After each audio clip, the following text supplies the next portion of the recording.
Disclaimer: I played Cocoon on the Xbox Series X and will talk about it in the context of me doing so. Any performance or glitch type issues may differ to others. I will try and indicate when I talk about spoilers, but be aware that footage may be considered spoiler heavy.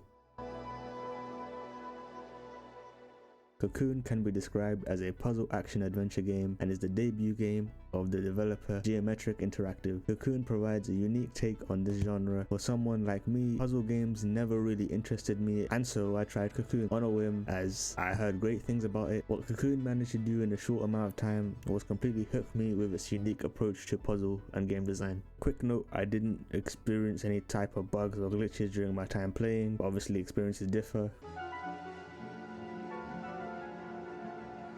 Now when it comes to story in a game like this, it really has to be something that is inferred from the perspective of the player, played as a sort of insectoid creature, beetle-like character that awakens in a barren wasteland. The story itself definitely allows the player to ponder on questions like where am I, who am I, why am I doing this, etc. But it was never like a wow eureka moment that came to me in the story of the game. And to be honest, I stopped looking for one pretty early because I felt the narrative would allow me to formulate my own interpretation instead of giving me a concise answer to the questions out. Some may see this as a negative, but in the end it all depends on the individual in question, how they feel about this particular type of storytelling. The game does have a secret ending. I personally didn't get to experience it because it was quite the task to unlock it. It wouldn't be something you'd really get if you went in completely blind, but it does exist and there are guides to unlock it out there. Cocoon, in my opinion, is a beautifully crafted game in terms of its stylized graphics and art style. The game uses simple 3D shapes to craft an entirely unique alien style that is just my interpretation of it, obviously, but there was this whole thing with there's different natural worlds that you go to, but then there's this consistent technological styling or type of world that you see as well. Another thing that I really found aesthetically good was the colors, particularly how they popped and gave each of the world a distinct feel.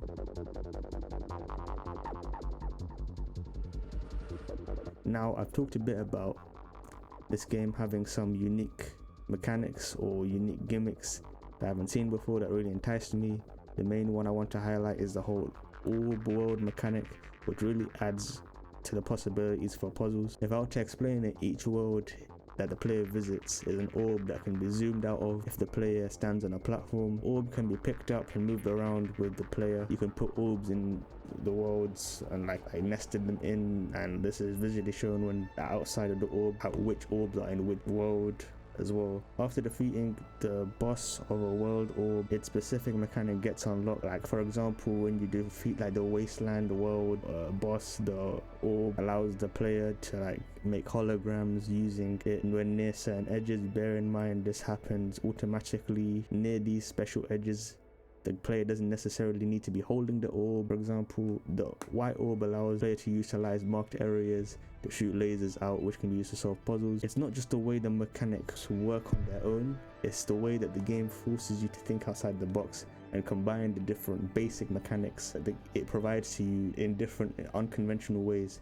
Especially later on in the game, it feels like you're breaking or like bugging the game. Like it feels like you're not supposed to be doing these things, or like the game shouldn't allow you to do these things. Sometimes like I would even do something like a joke shot in the dark, not expecting it to do anything at all, but that was the solution of the actual puzzle.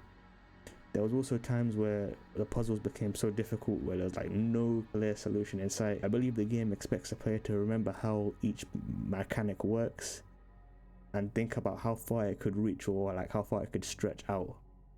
That being said, the game does manage to do puzzles while not feeling particularly janky or unpolished. The game feels very polished. Once the solution becomes evident, everything just falls to place nicely for an indie game to maintain this high quality bar to where it feels like I'm exploiting the game but not giving a buggy feeling to it. The game is expecting me to break it, if that makes any sense. Now speaking more specifically about puzzles in the game, there's a wide variety of largely unique and challenging puzzles in Cocoon. As someone who isn't a big puzzle game fan, as I said before, I can confidently say Cocoon's puzzles really challenged my view of the genre, and I really enjoyed how figuring out each and every one of them. One thing I like about the puzzles is that they gradually build over the course of the game.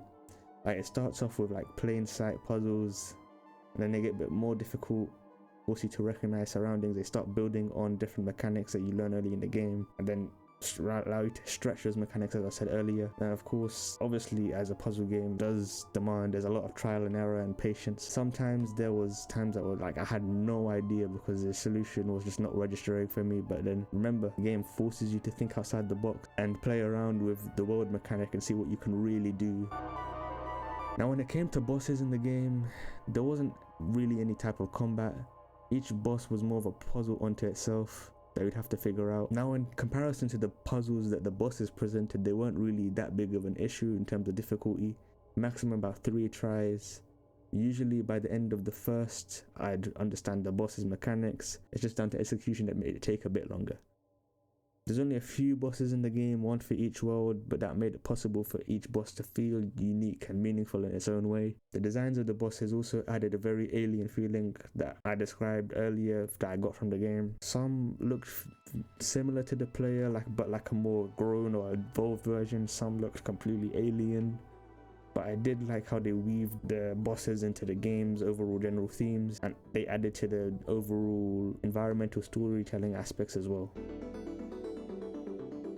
A quick note about music and sound design when it came to Cocoon. When it came to the music, the game really hits you with a certain tone.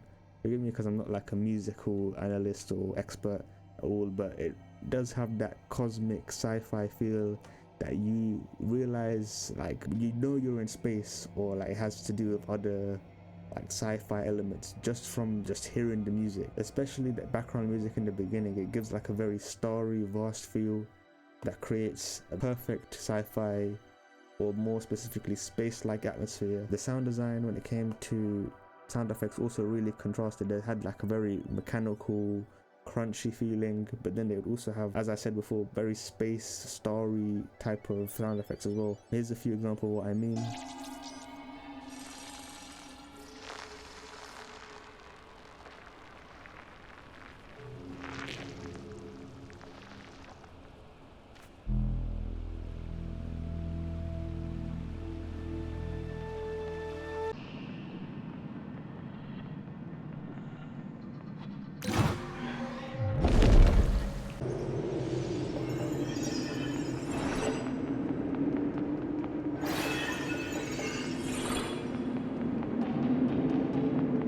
This contrasted with some of the organic sound effects that were used sometimes. Overall, I feel like the sounds that were presented and the player had to listen to in the game really also added to that high quality bar I was talking about earlier.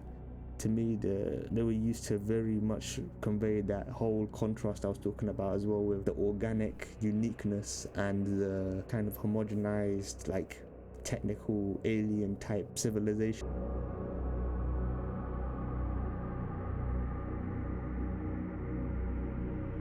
I would recommend at least giving Cocoon a try. It's on Game Pass as of writing this, and it is pretty small in terms of storage in your device. The game roughly took me about 4 to 5 hours to complete, considering some of the puzzles later on did get me stuck for a while. That may vary. I also got the normal ending and not the secret ending, so that could take a bit more time. I can't really say how much longer more, but I do know it takes a lot of work. From what I understand, this game comes from Geometric Interactive, which consists of Playdead employees of talent which who were behind games like Inside and Limbo. This is their debut game, and it really shows their level of creativity, talent, expertise in the genre, and I can't wait to see what they do next. Here's a quick summary of the pros and cons I found in the game. The pros: great music design, sound design, exceptional puzzle design and creativity in the puzzles. Overall, outstanding unique mechanics, perfect length of game and each level. No singular level really outstayed its welcome. Exceptional interconnected level design. The cons: backtracking to earlier mistake could really be annoying at sometimes, and it can happen if you're not careful. And the story really does ask more questions and answers, which, as I said earlier, this can be subjective if you find this a con or not. A quick reminder that Cocoon obviously is a standalone game, and I really don't like giving these types of games any singular score in the context of gaming as a whole. The whole idea of me giving scores is when it's in a similar game, like, or similar franchise.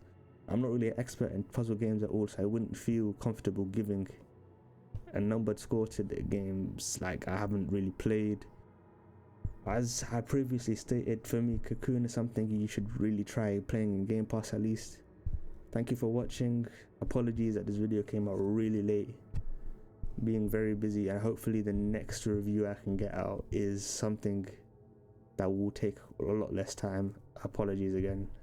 I won't say what that game is for now, because there's like a few backed up and there's a few that I'm writing right now as well. But yeah, see you then.